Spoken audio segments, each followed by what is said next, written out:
नमस्कार, मी अजिंक्य भातंब्रेकर. तुम्ही बघता आहात न्यूज 18 लोकमत. मागोवा 2020 मध्ये आपल्या सर्वांचं स्वागत. 2020 हे वर्ष खरं तर कोरोनाचं महासंकट आणि अमेरिकेच्या राष्ट्राध्यक्षपदाच्या निवडणुकीनं देखील गाजलं.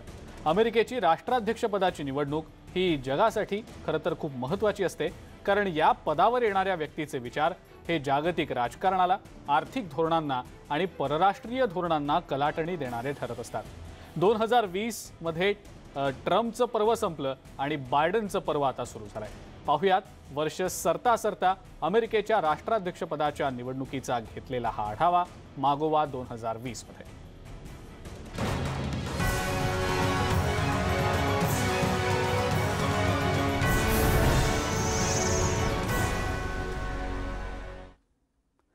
जागतिक महासत्तेचं बिरूद मिरवणाऱ्या अमेरिकेची निवडणूक ही जगासाठी तितकीच महत्त्वाची असते, कारण या निवडणुकीमध्ये कोण जिंकणार यावरून बरीच उलथापालथ होऊ शकते. 2020 मधील अमेरिकन राष्ट्राध्यक्षपदाची निवडणूक डोनाल्ड ट्रम्प यांनी अतिशय प्रतिष्ठेची केलेली होती. मात्र जो बायडन यांनी अखेर बाजी मारली. नेमकं अमेरिकेच्या निवडणुकीत काय घडलं याचा हा लेखाजोखा पाहूया.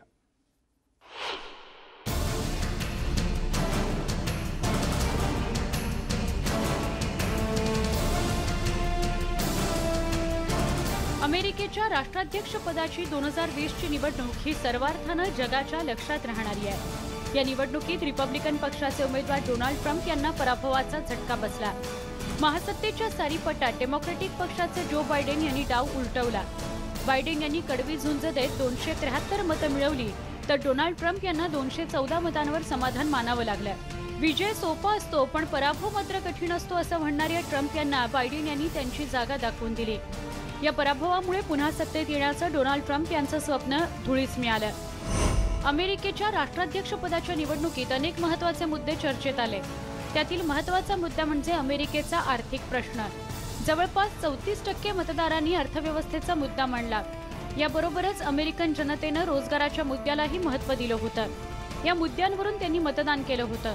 कोरोनामुळे अमेरिकेची अर्थव्यवस्थाही कोसळली आहे. ट्रम्प यांनी जानेवारी 2017 मध्ये अध्यक्षपद स्वीकारलं तेव्हा बेरोजगारीचा दर 7.7% इतका होता, तर यावर्षी सप्टेंबरमध्ये हाच बेरोजगारीचा दर 7.9% पोहोचला आहे.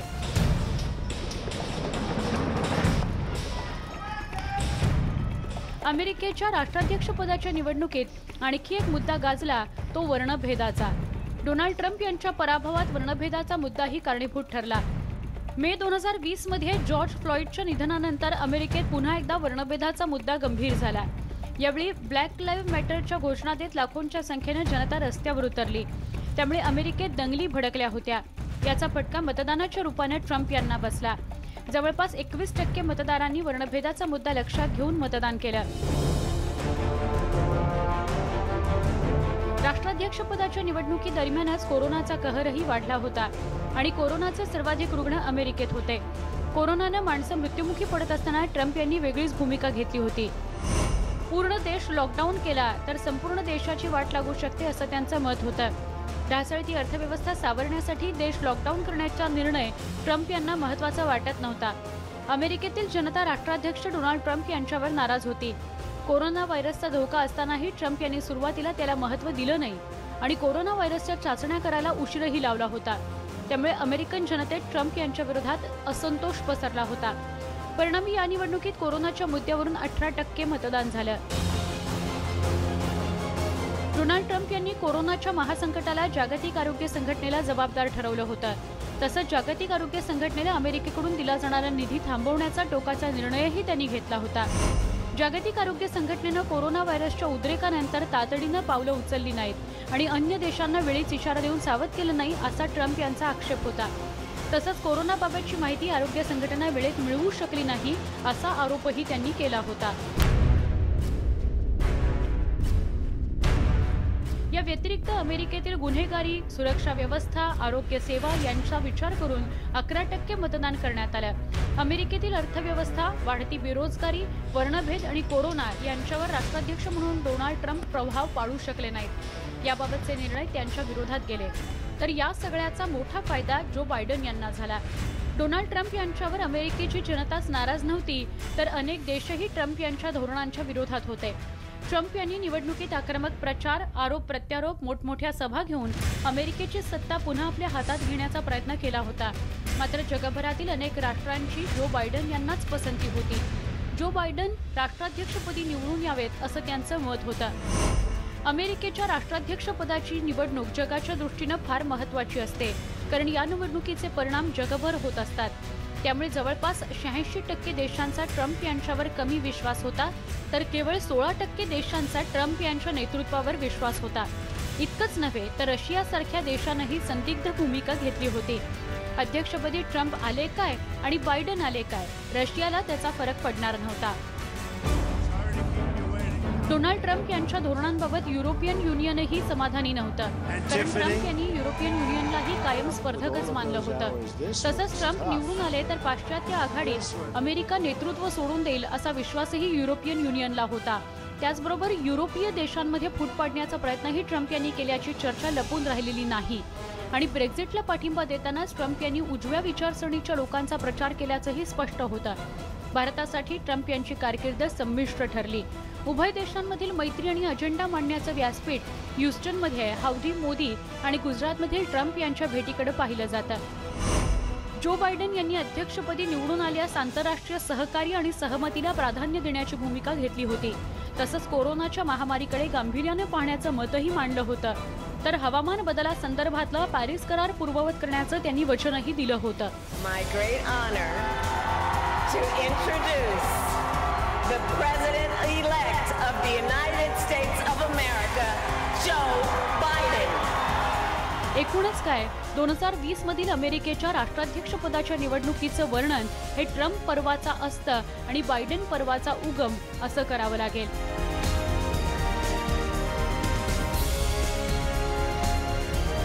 Bureau report, news 18 Lokmat, Mumbai. Donald Trump यांचा पराभव करत अमेरिकेच्या राष्ट्राध्यक्षपदी जो बायडन विराजमान झाले.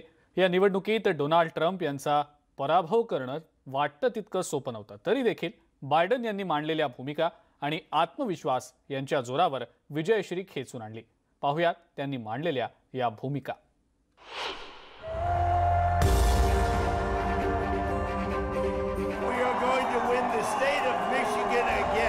This election is the most important one you've ever voted in. अमेरिकेच्या राष्ट्राध्यक्षपदी कोण विराजमान होणार याची जगाला प्रतीक्षा होती. अखेर पेनिसिल्व्हेनिया या राज्यातील निर्णायक मतं मिळवत जो बायडन यांनी अध्यक्षपदासाठी आवश्यक असलेला 270 हा बहुमताचा आकडा गाठला आणि अमेरिकेच्या अध्यक्षपदावर शिक्कामोर्तब झालं. येत्या 20 जानेवारीला जो बायडन अध्यक्षपदाची शपथ घेतील. I pledge to be a president who seeks not to divide, but unify.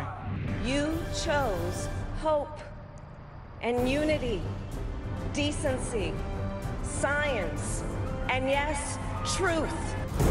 अमेरिकेच्या निवडणुकीच्या प्रचारात बायडन यांनी डोनाल्ड ट्रम्प यांनी केलेल्या आरोपांना उत्तर देऊन अमेरिकन जनतेसह जगाचं लक्ष वेधून घेतलंय. अमेरिकेच्या निवडणुकीत हस्तक्षेप करू पाहणाऱ्या कोणत्याही देशाची गय केली जाणार नाही, त्यांना मोठी किंमत चुकवावी लागेल असा इशारा जो बायडन यांनी निवडणुकीपूर्वी दिला होता. डोनाल्ड ट्रम्प यांच्याकडे कोरोना हाताळण्यासाठी कोणतीही योजना नाही अशी टीका बायडन यांनी केली होती. तसंच कोरोनामुळे नागरिकांच्या मृत्यूसाठी जबाबदार असलेल्या व्यक्तीला अमेरिकेचा राष्ट्राध्यक्ष होण्याचा काहीही अधिकार नाही असा जोरदार हल्लाबोल ट्रम्प यांच्यावर त्यांनी केला होता. तसंच मी सत्तेत आलो तर मास्क बंधनकारक करणार आणि रॅपिड टेस्टिंग मोठ्या प्रमाणात वाढवणार असं आश्वासनही त्यांनी अमेरिकेच्या जनतेला दिलं होतं. हे आश्वासन अमेरिकन जनतेला अपील झालं.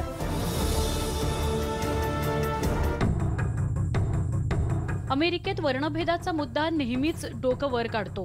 मात्र ट्रम्प यांच्या कार्यकाळात अमेरिकेत कायदा सुव्यवस्था बिघडल्याचं बायडन यांनी ठामपणे मांडलं.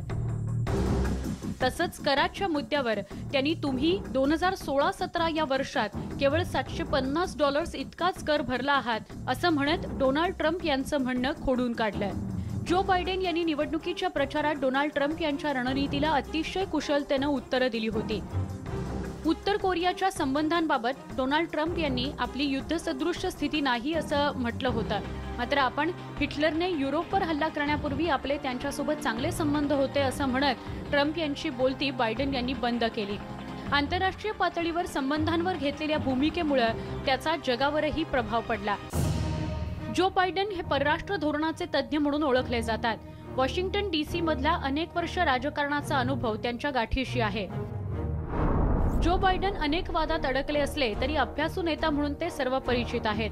वॉशिंग्टन DC मधला अनेक वर्षांचा अनुभव असलेले नेते, उत्तम प्रशासक, परराष्ट्र धोरणाचा गाढा अभ्यासक, कुशल वक्ता आणि भावनिक नेता म्हणून त्यांची ख्याती आहे। तसंच व्हाईट हाऊस मधील राजकारणाचा तब्बल 46 वर्ष अनुभव असलेले आणि 2दा अमेरिकेचे उपराष्ट्रपती राहिलेले जो बायडन अनेक कारणांनी प्रसिद्धही आहेत। अनेक संकटे आल्यानंतरही बायडन डगमगलेले नाहीत। जो बायडन यांना भारताचे हितचिंतक म्हणून पाहिलं जातं।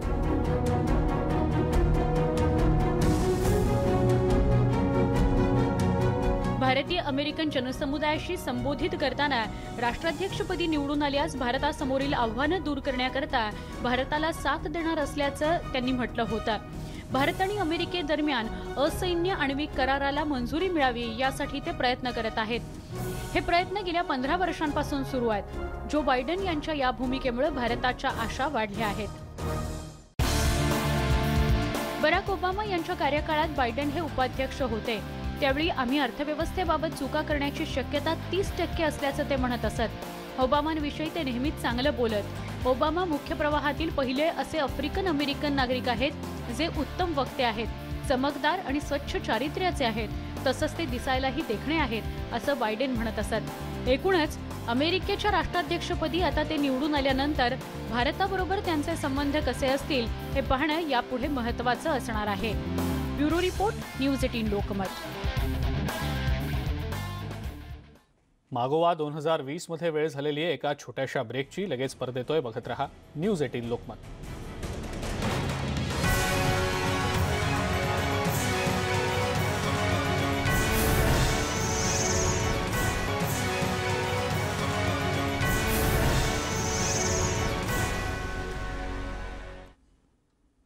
मागोवा 2020 मध्ये आपल्या सर्वांचं पुन्हा एकदा स्वागत। अमेरिकेच्या उपराष्ट्राध्यक्षपदी भारतीय वंशाच्या कमला हॅरिस विराजमान झाल्या। याचा आनंद जेवढा कमला हॅरिस यांना आहे त्यापेक्षा काही अधिक पटीनं भारतीयांना आहे। जागतिक महासत्ता असलेल्या अमेरिकेच्या उपराष्ट्राध्यक्षपदी विजयी होणं ही साधी सोपी गोष्ट नाही। मात्र कमला हॅरिस यांच्यामुळे भविष्यात अमेरिकेच्या राष्ट्राध्यक्षपदी एखादी भारतीय व्यक्ती बसली तर तो एक इतिहास असेल। पाहुयात याच संदर्भातला हा खास रिपोर्ट। 55 वर्षीय कमला हॅरिस खरं तर अध्यक्षपदाच्या शर्यतीत होत्या। त्यांच्या आईचं नाव श्यामला गोपालन, त्यांच्या वडिलांचं नाव डोनाल्ड हॅरिस। कमला हॅरिस यांनी 1998 मध्ये ब्राउन युनिव्हर्सिटीमधून पदवीचं शिक्षण पूर्ण केलं। पदवी घेतल्यानंतर कमला या आपल्या राज्यातच स्टेट अटर्नी बनल्या। उपाध्यक्षपदी विराजमान होण्यासाठी कमला यांनी अनेक विक्रम नोंदवले। 2016 मध्ये त्यांनी सिनेटर लोरेटा सांचेज यांचा पराभव करत अमेरिकन सिनेटमध्ये कनिष्ठ प्रतिनिधी म्हणून त्या निवडून आल्या होत्या। त्या काउंटीच्या पहिल्या महिला डिस्ट्रिक्ट अटर्नी होत्या आणि त्या पदावर पोहोचणाऱ्या पहिल्या आशियाई अमेरिकन होत्या। अमेरिकेत कर्तृत्वाला मान मिळतो आणि तिथे स्वप्न साकार होतात या म्हणण्याला त्यांच्या निवडीनं एका अर्थी पुष्टीच मिळाली आहे। यात त्यांचे कष्ट आणि कर्तृत्वाचा मोठा वाटा आहे। अशा या कमला हॅरिस यांचं जो बायडन यांनी कौतुक केलं होतं। कमला हॅरिस यांना उपाध्यक्ष पदाच्या उमेदवार घोषित करताना मला अभिमान वाटतो आणि त्या लढवय्या तसंच अमेरिकेतील सर्वोत्तम नोकरशहांपैकी एक असल्याचंही ट्विट बायडन यांनी केलं होतं। No doubt that I picked the right person to join me as the next Vice President of the United States of America, and that's Senator Kamala Harris. Howard taught me, and it has taught me. Kamala या भारतीय असल्यामुळे त्याचा भारतावर काय परिणाम होईल अशा आशयाच्या चर्चाही रंगल्या होत्या।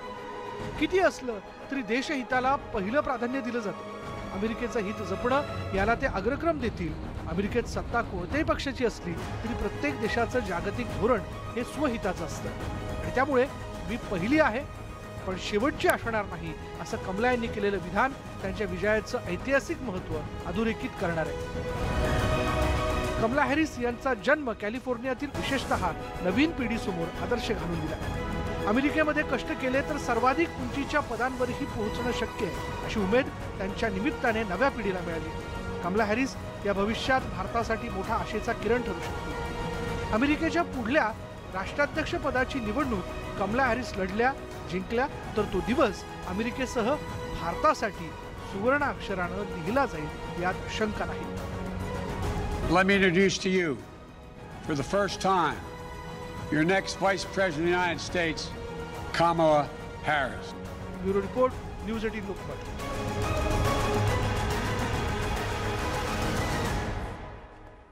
आणि यासोबतच मागोवा 2020 मध्ये आता आपण इथंच थांबूया. ताज्या बातम्या आणि अपडेट्ससाठी बघत रहा फक्त न्यूज 18 लोकमत.